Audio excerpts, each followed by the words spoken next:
சுரேஷ் அத்தா அவர் மனசுல நான் இல்லைங்கிற விஷயத்த அன்னைக்கே நம்ம கிட்ட தெளிவா சொல்லிட்டாரு.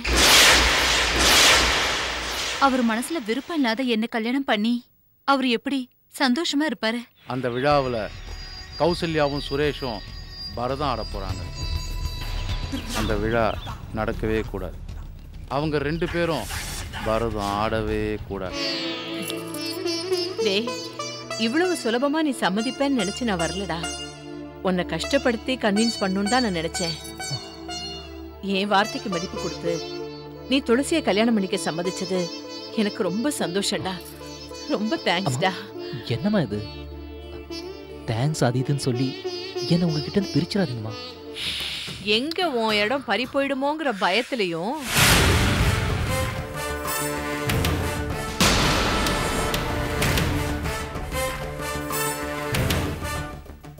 அந்த பயத்தறிச்சலையும் தான் அவ மேல உள்ள பொறாமையில அவளை நீ கண்டபடி பேசிட்டு இருக்க.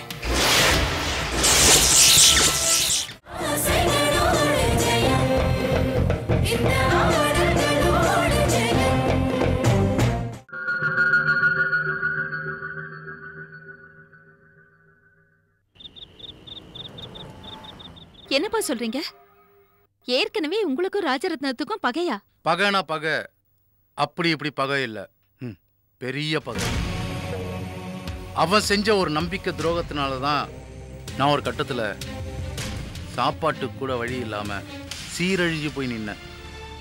அப்புறம் எப்படியோ தட்டு தடுமாறி இந்த இடத்துக்கு வந்திருக்கேன்.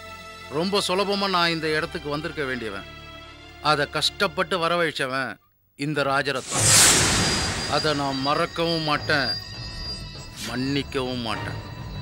ராஜரத்னத்தினால ஏமாத்தப்பட்டதை நான் இது வரைக்கும் யாருக்கும் சொன்னதே இல்லை. மனசுக்குள்ள அவன் பண்ண துரோகத்தை பற்றி ஆழமாக ஒரு வடு என் இதயத்தில் இன்னும் இருந்துகிட்டே இருக்கு. அப்பா, உங்க 2 பேரோட பகை பழைய விஷயம். அதை விட்டுட்டு இப்ப நடக்கிற பிரச்சனைக்கு முடிவு கட்ட பாருங்க.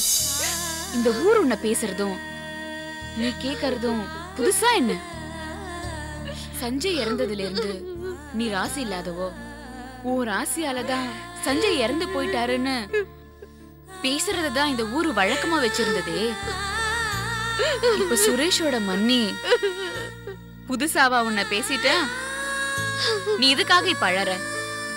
இல்ல சீதா, சஞ்சய் இறந்தப்போ ஒரு மத்தவாளும் என்ன பேசினது வேற, இப்ப சுரேஷோட மண்ணி என்ன பேசுறது வேற.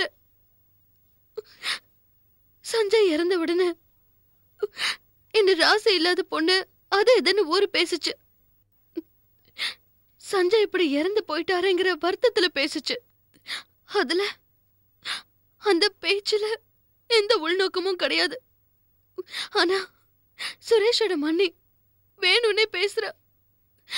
ஒரு நல்ல காரியத்துக்காக சுரேஷும் நானும் சேர்ந்து பரதம் ஆடுறதுக்காக சந்திச்சுண்டா உடனே அவரை நான் மயக்க கல்யாணம் பண்றதா பேசிக்கிறா. அக்கா, என்ன பொறுத்த வரைக்கும் சஞ்சய் இறந்த உடனே இந்த ஊர் உன்னை பேசினதுக்கும் இப்ப சுரேஷோட மண்ணி பேசினதுக்கும் பெருசா எந்த வித்தியாசமும் தோணல. 2 பேச்சுமே நீதான் காரணமோன்னு நினைச்சு ஒரு தப்பான யூகத்துல பேசுற பேச்சு. யூகத்துல யாரோ என்னவோ பேசிட்டாங்களேன்னு நீ வருத்தப்பட தேவையே இல்ல. சுரேஷோட மன்னி உன்னை பேசினத மறந்துடு. இல்லைன்னா அவங்கள மன்னிச்சுடு, பிரச்சனை முடிஞ்சிடும். அந்த சுரேஷுக்கு நம்ம வந்தனாவை எப்படியாவது கல்யாணம் பண்ணி வைக்கணும்னு நான் தவிக்கிறேன். ஆனா அந்த சுரேஷ் என்னடானா அவனை வேண்டான்னு சொல்லிட்டு போன கௌசல்யாவோட சேர்ந்து ஊரை சுத்திட்டு இருக்கா. அது மட்டும் இல்ல, அவ கூட சேர்ந்து நாட்டியம் ஆட போறானா. அவங்க 2 பேரும் சேர்ந்து நாட்டியம் ஆடினா அவங்களுக்குள்ள இருக்கிற ரிலேஷன்ஷிப் இன்னும் அதிகரிக்க ஆரம்பிச்சிடும். என்ன பொறுத்த வரைக்கும் சுரேஷுக்கு கல்யாணம்னு ஒண்ணு நடந்தா அது வந்தனாவோட தான் இருக்கணும். அக்கா, சுரேஷ் அத்தா அவர் மனசுல நான் இல்லைங்கிற விஷயத்த அன்னைக்கே நம்ம கிட்ட தெளிவா சொல்லிட்டாரு. அவர் மனசுல விருப்பம் இல்லாத என்ன கல்யாணம் பண்ணி அவர் எப்படி சந்தோஷமா இருப்பாரு? அவரை கல்யாணம் பண்ணிக்கிட்டா நான் எப்படிக்கா சந்தோஷமா இருப்பேன்? என்ன அத்தா மனசுக்கு பிடிச்ச கௌசல்யாவையோ இல்ல வேற யாரையோ அவரு கல்யாணம் பண்ணிக்கிட்டாவது சந்தோஷமா இருக்கட்டும். அப்படிலாம் விட முடியாது. சுரேஷுக்கு கல்யாணத்தை தீர்மானிக்கிற சக்தியா நான் மட்டும்தான் இருக்கணும். உன்னை அவனுக்கு கல்யாணம் பண்ணி வச்சு உங்க 2 பேரையும் சந்தோஷமா பாக்கலனா என் பேரு சௌந்தர்யாவே இல்ல. அட விடம்மா, அந்த விழான்னு ஒன்று நடந்தாதானே அவங்க 2 பேருக்குள்ள ரிலேஷன்ஷிப்னு ஒன்று இருக்கும். அவங்க 2 பேரும் கண்டிப்பா நாட்டி ஆட மாட்டாங்க. அதை பத்தி நீ கவலையே படாத. அந்த விஷயத்தை நான் பார்த்துக்கிறேன். என் பழைய விரோதி ராஜரத்னத்தையும் இதே அக்கேஷன்ல தீர்த்து கட்ட போறேன். அந்த விழாவும் நடக்காது, ராஜரத்னத்தையும் தீர்த்து கட்ட போறேன். எப்படி? ஒரே கல்லுல 2 மாங்காய். இல்ல சீதா, சுரேஷோட மண்ணி என்னை எப்படி எல்லாம் பேசி அவமானப்படுத்தினா தெரியுமா? புரியுது. அவங்க உன்னை அவமானப்படுத்தின வார்த்தைகள்ல மொத்தத்துல 10ல் 1 தான் நீ என்கிட்ட சொல்லியிருக்க. அத்தனை வார்த்தைகளையும் கேட்டுண்டு உன் மனசு எப்படி எல்லாம் கஷ்டப்பட்டிருக்கோன்னு என்னால புரிஞ்சுக்க முடியறது. ஆனா என்ன பண்றது? ஒருத்தருக்கு ஆறுதல் சொல்றது, தைரியம் கொடுக்கறது, இதெல்லாம் விட ஒருத்தரை தப்பா பேசி புண்படுத்துறத தானே இந்த ஊர் பெருமையா நினைக்கிறது. நாம தான் திடமா இருந்து நம்மளை அலட்சியப்படுத்தி பேசினவாள நாம அலட்சியப்படுத்தணும். அவங்கள பொறுத்த வரைக்கும் நம்மள அவமானப்படுத்தி பாக்குறத அவங்களோட வெற்றியா அவங்க நினைச்சுட்டு இருக்காங்க. நாமும் அவா போக்குலயே போய் அவமானப்பட்டோன்னு காமிச்சு சுருங்கி போய் உட்காந்துட்டா அவா ஜெயிச்சுட்டதா அர்த்தமாயிடும். நாம அவளோட வார்த்தைகளை புறக்கணிச்சுட்டு நாம தேர்ந்தெடுத்த பாதையில தெளிவா போயிட்டு இருந்தோம்னா நம்மளை யாருமே அசைக்க முடியாது. நீ பேசுறத கேக்குறச்ச நன்னதா இருக்கு. ஆனா ஆனா பிராக்டிக்கல் லைஃபுக்கு இதெல்லாம் சாத்தியமா? சாத்தியம் இல்லாத விஷயத்தையும் நமக்கு சாத்தியப்பட வைக்கணும். அதுதான் வாழ்க்கை. ஒவ்வொரு நாளும் யாராவது ஒருத்தராவது நம்மளை திட்டவோ அவமானப்படுத்தவோ செய்யறாங்க. அதுக்கு பயந்துண்டு நாம ஆத்துக்குள்ளேயே இருந்துட முடியுமா? இங்க பாருக்கா, மாமா ஆரம்பிக்க போற ட்ரஸ்ட் ஆரம்ப விழாவுல நீ ஆட போறது ஒரு நல்ல விஷயத்துக்காக. பொதுவாவே எந்த ஒரு நல்ல காரியத்துக்கும் ஏதாவது ஒரு எதிர்ப்பு வரத்தான் செய்யும். சுரேஷ் நோக்கு ஒத்துழைப்பு தந்து உன் கூட ஆட சம்மதிச்சதுக்கு அடுத்தவங்க பேச்ச பொருட்படுத்தவே கூடாது. இன்னும் சொல்ல போனா இப்போ சுரேஷோட மன்னி உன்னை திட்டினதுதான் நீ செய்ய போற இந்த நல்ல காரியத்துக்கான ஆரம்ப தடை. இன்னும் இதே மாதிரி எத்தனை தடைகள் வந்தாலும் அவமானங்கள் வந்தாலும் அதை சந்திக்க வேண்டி வரும். எல்லாத்தையும் தாண்டி நீ சுரேஷ் கூட நாட்டியம் ஆடுறதுலதான் இந்த காரியத்துல உனக்கு பெரிய வெற்றி. அது மட்டும் இல்ல, உன் கனவுல வந்து உன்னை விழாவில நாட்டியம் ஆட சொன்னது சஞ்சய். அந்த சஞ்சயோட ஆத்மா சாந்தி அடையணும்னா நீ சுரேஷ் கூட சேர்ந்து நாட்டியம் ஆடித்தான் தீரணும். இப்படி அற்பத்தனமா நடக்கிற ஒவ்வொரு விஷயத்துக்காகவும் உன்னை போட்டு நீ குழப்பிக்காம நாட்டியத்துல எப்படி சிறப்பா ஆடலான்னு யோசி.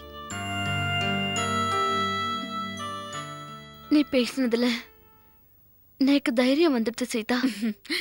நீ சொன்ன மாதிரி எந்த மாதிரியான இடைஞ்சல் வந்தாலும் சஞ்சயோட ஆத்மா சாந்தி அடைய நான் சுரேஷ் கூட சேர்ந்து விழால நாட்டியம் கண்டிப்பா ஆடுவேன். வெரி குட் கா, வெரி குட்.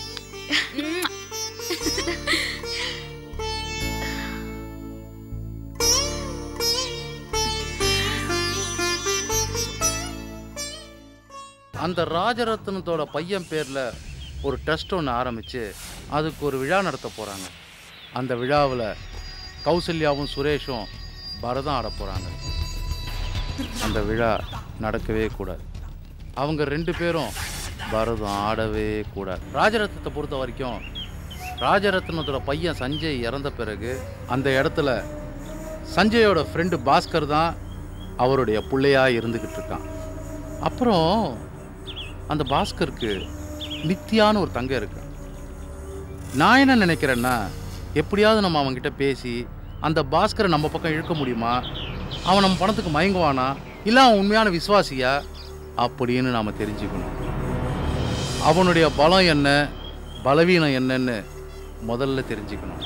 அப்புறம்தான் அவனை பற்றி ஒரு முடிவுக்கு வர முடியும். நீங்கள் சொல்கிறது சரிதான் ஐயா. அந்த பக்கத்துல இருந்து ஒருத்தன் நம்ம பக்கம் வந்துட்டா நம்ம வேலை ரொம்ப ஈஸி ஆகிடும். அதான் சொல்கிறேன், நீ பாஸ்கர்ட்ட பேசு. ஒருவேளை அவன் பண விஷயத்தில் பலவீனமானவனாக இருந்தால் பணத்தை கொடுத்து சரி பண்ணிவிடுவோம். இல்லை அவன் வேறு எந்த விஷயத்தில் பலவீனமானவன்னு பாரு. புரியுதா? சரிங்க ஐயா, நீங்கள் சொல்கிறது கரெக்டு. இப்பயே அந்த பாஸ்கரை பார்த்து அவன் எதில் வீக்குன்னு தெரிஞ்சுட்டு உங்களுக்கு உடனே தகவல் தரேன். வரேன்.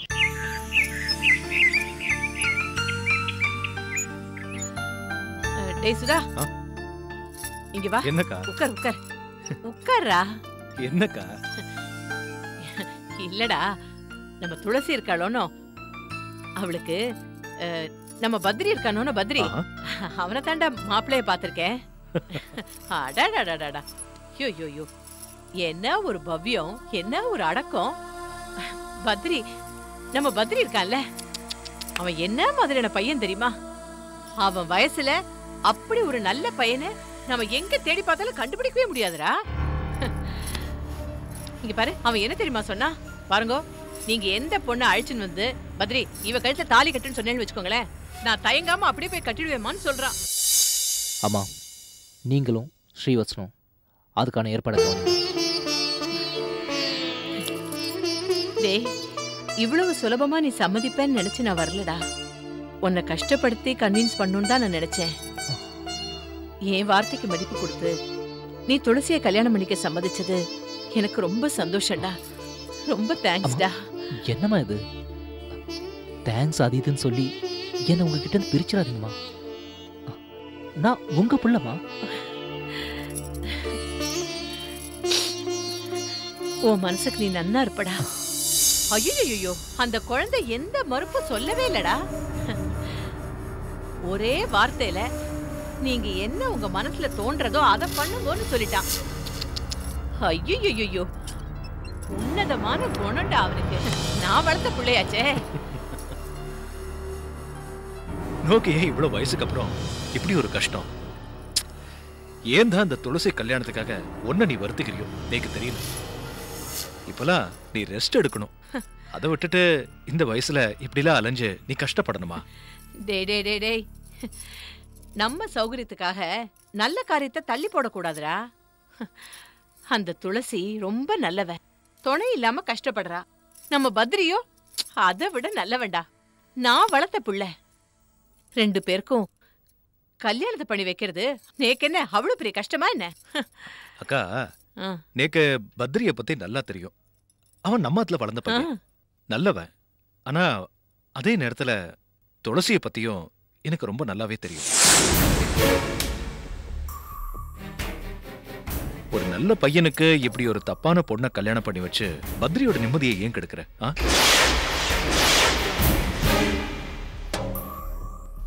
டேய், உனக்கு பத்ரிய பத்தி தெரிஞ்ச அளவுக்கு துளசிய தெரியலடா.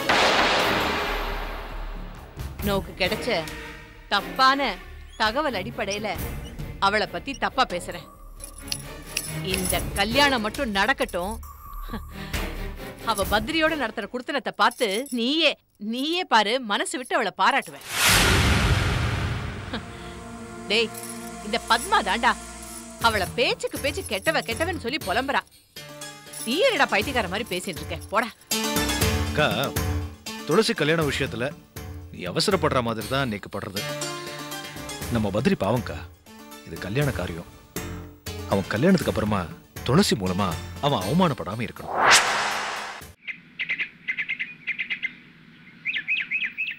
அக்கா, இந்த பாலை குடி.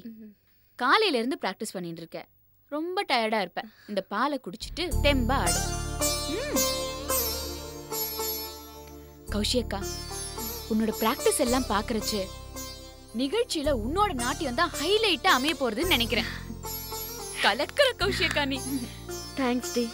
ஆமா, அப்பா கோவில் கிளம்பிட்டாரா? கிளம்பிட்டார். சரி, நீ இந்த பாலை குடி. வாங்க சுரேஷ். என்ன பிராக்டிஸ்லாம் ரொம்ப கடுமையா நடக்கிற மாதிரி தெரியறது? நீங்க பண்ற பிராக்டிஸை பாக்கறச்ச நேக்கு பிராக்டிஸ் காணாதுன்னு தோன்றது. நான் உங்களை மாதிரி பிராக்டிஸ் பண்ணாம ஆடினா கௌசியை விட சுரேஷ் சுமாரா தான் ஆடினார்னு பத்திரிக்கையில விமர்சனம் எழுதிடுவா. அப்படி பத்திரிக்கையில எழுதினா உங்க அக்காவை விட நேக்கு தான் சந்தோஷம் அதிகமா இருக்கும். என்ன இது? வாங்கிக்கோங்க. என்ன இது? சஞ்சய் நினைவா ஆரம்பிக்க போற ட்ரஸ்ட் ஆரம்ப விழாவில் நீங்க பரதம் ஆடுறச்ச இந்த ட்ரெஸ்ஸை போட்டுட்டு தான் என்னோட ஆடணும். எதுக்கு சுரேஷ் இவ்ளோ செலவு பண்ணி எனக்காக ட்ரெஸ் எடுத்துன்னு வந்திருக்கேன்? என்னண்ட ஏற்கனவே நிறைய நாட்டிய ட்ரெஸ் இருக்கு. உங்களண்ட இல்லைன்னு நான் வாங்கிட்டு வந்தேன். உங்களுக்கு எடுத்து தரணும்னு எனக்கு தோணுச்சு, எடுத்துட்டு வந்துட்டேன். ஃபங்க்ஷன் அப்போ நீங்க பரதம் ஆடும்போது நான் எடுத்து தந்த ட்ரெஸ்ஸான இதை போட்டுட்டு தான் ஆடணும். சஞ்சய் இறந்து போனதுக்கு அப்புறம் நீங்க அந்த அதிர்ச்சியில உறைஞ்சு போனப்போ நான் உங்களுக்காக ரொம்ப வருத்தப்பட்டேன் கௌசல்யா. நீங்க பழையபடி நல்ல நிலைமைக்கு வரணும், பழைய கௌசல்யாவா மாறி நடனம் ஆடணும்னு அந்த பெருமாள் அண்ட வேண்டிண்டேன். என் வேண்டுகோளையும் ஆசையையும் அந்த பெருமாள் நிறைவேற்றி வச்சிட்டார். கௌசல்யா, இதை உடுத்திண்டு என்னோட ஆடுறதுல உங்களுக்கு ஆட்சேபனை எதுவும் இல்லையே? சேச்சா, நீங்க எனக்காக ட்ரெஸ் எடுத்துட்டு வந்தது எனக்கு சந்தோஷம்தான். உங்களை மாதிரி நல்ல மனுஷா என் கூட இருக்கிறதுனால தான் நான் சஞ்சய் இறந்து போன சோகத்துல இருந்து இவ்ளோ சீக்கிரமா வெளியே வர முடிஞ்சது.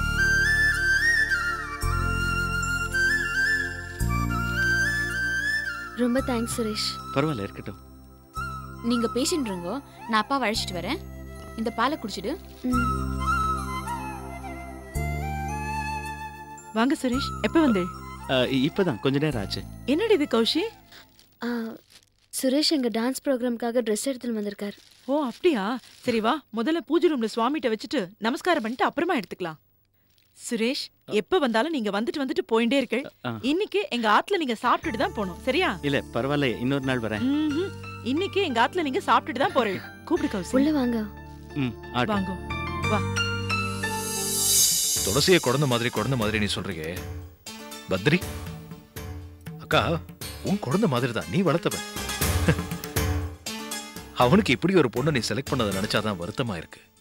டேய் சி சி சி, முதல்ல வாயை போய் கழுவிடா. என்ன பேசிட்டு இருக்க? டேய், நான் பத்ரி மேல வச்சிருக்கிற பாசத்து மேலேயே நீ சந்தேகப்படுறியா? டேய், பாலை விட சுத்தமானதுடா நான் உன் மேல வச்சிருக்கிற பாசம். இல்லக்கா, நான் அதை சொல்லல. நான் என்ன சொல்ல வரேன்னா, டேய் போடா, நீ எதுவுமே சொல்ல வேண்டாம், விடு. நோக்கு, அந்த துளசி மேல பொறாமடா.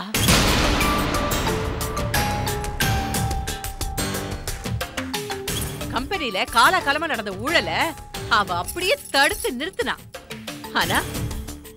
ஆனா ஆரம்பத்துல இருந்து கம்பெனியை நிர்வாகம் பண்ணிட்டு இருந்த ஒன்னால அந்த ஊழலை கண்டுபிடிக்க முடியல.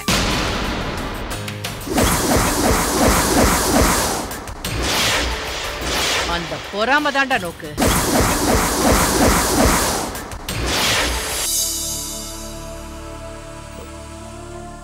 வாமா சீதா, உள்ள சுரேஷும் கௌசியும் பேசிட்டு இருந்ததெல்லாம் கேட்டுட்டு தாமா இருந்தேன். அந்த பெருமாளோட அனுகிரகத்துல எல்லாம் நல்ல விதமா நடந்துட்டு இருக்குமா. சுரேஷ் கொண்டு வந்து கொடுத்த நாட்டிய ட்ரெஸ் எங்க கௌசி வேண்டான்னு சொல்லிடுவாளோன்னு பயந்துட்டு இருந்தேம்மா. நல்ல வேளை கௌசி வாங்கிட்டா. நான் தான் சொன்னேனேப்பா, கௌஷி அக்கா மெல்ல மெல்ல சஞ்சய் இறந்த சோகத்துல இருந்து வெளியே வந்துருவான்னு. நீங்க தான் பயந்தேள். ஆமாமா, நான் ரொம்பவே பயந்துட்டேம்மா. ஆனா கௌசிக்கு ஏற்கனவே நாம பார்த்த மாப்பிள்ள தானமா இந்த சுரேஷ். நிச்சயதார்த்த வரைக்கும் போன கல்யாணம் நின்று போய் இடையில சஞ்சய் வந்து என்னென்னமோ நடந்துடுத்துமா.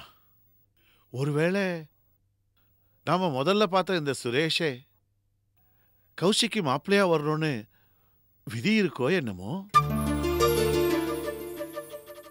இப்போ டான்ஸ் ட்ரெஸ் கொடுத்த சுரேஷ் கூடிய சீக்கிரத்துல அவ கல்யாணத்துக்கு முகூர்த்த புடவை கொண்டு வந்து தரணும்மா. பெருமாளே, என் ஆசை நிறைவேறணும்பா. அது மட்டும் இல்ல, துளசி வேலைக்கு வந்து சேர்ந்ததுக்கு அப்புறம் தான் ஸ்ரீவத்சனே தெளிவான ஆளா மாறி இருக்கான். உனக்கே தெரியும்ல நம்ம ஸ்ரீ எப்படி இருந்தா? ஊரை சுத்திண்டு உதவாக்கறையா?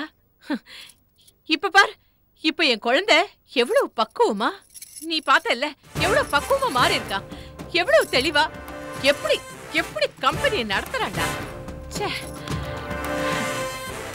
என் பையனோட இந்த மாற்றத்துக்கு அந்த துளசியோட வழி நடத்தல் தான்டா காரணமே. உன் இடத்துக்கு கிட்டத்தட்ட ஸ்ரீவத்சனை தயார் பண்ணிட்டாடா அவ. எங்க உன் இடம் பறி போயிடுமோங்கிற பயத்திலையும்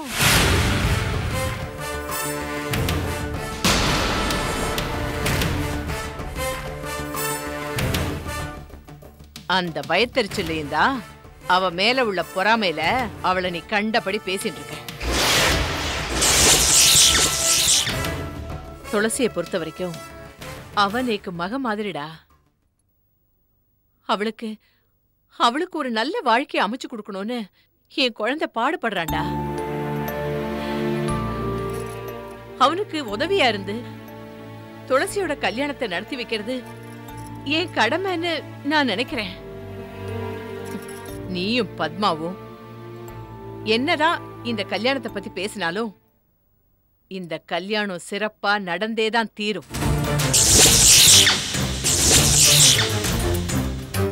நீ வேணா பாரு.